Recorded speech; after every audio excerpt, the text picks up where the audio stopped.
தூத்துக்குடி துப்பாக்கிச்சூடு சம்பவம் தொடர்பான சென்னை உயர்நீதிமன்ற உத்தரவுக்கு தடை கோரி மனுக்கள் தாக்கல் செய்யப்பட்ட நிலையில் உச்சநீதிமன்றத்தில் தாக்கல் செய்த மேல்முறையீட்டு மனுக்கள் மீது நாளை மறுநாள் விசாரணை நடைபெற இருக்கிறது.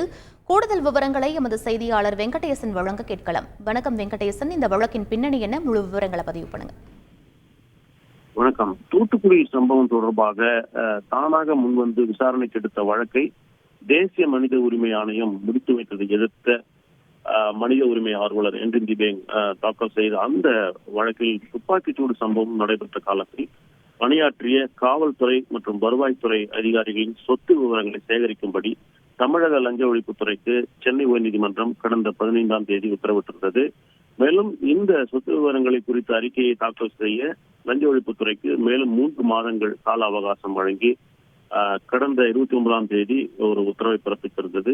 இந்நிலையில்தான் தமிழக லஞ்ச ஒழிப்புத்துறைக்கு சென்னை உயர்நீதிமன்றம் பிறப்பித்த உத்தரவுக்கு தடை கோரி தூத்துக்குடி நில எடுப்பு தாசில்தார் எஸ் சந்திரன், சிப்காட் டாஸ்மார்க் டெப்போ மேலாளர் எம் கண்ணன், தூத்துக்குடி மண்டல துணை தாசில்தார் பி சேகர், ஐபிஎஸ் அதிகாரி சைலேஷ்குமார் யாதவ் ஆகியோர் சார்பில் மேல்முறையீடு மனுக்கள் தாக்கல் செய்யப்பட்டுள்ளன. இந்த மேல்முறையீடு மனுக்களை உச்சநீதிமன்ற தலைமை நீதிபதி டி.ஒய். சந்திரசூட் தலைமையிலான அமர்வு நாளை மறுதினம் விசாரிக்கிறது. நன்றி வெங்கடேசன்.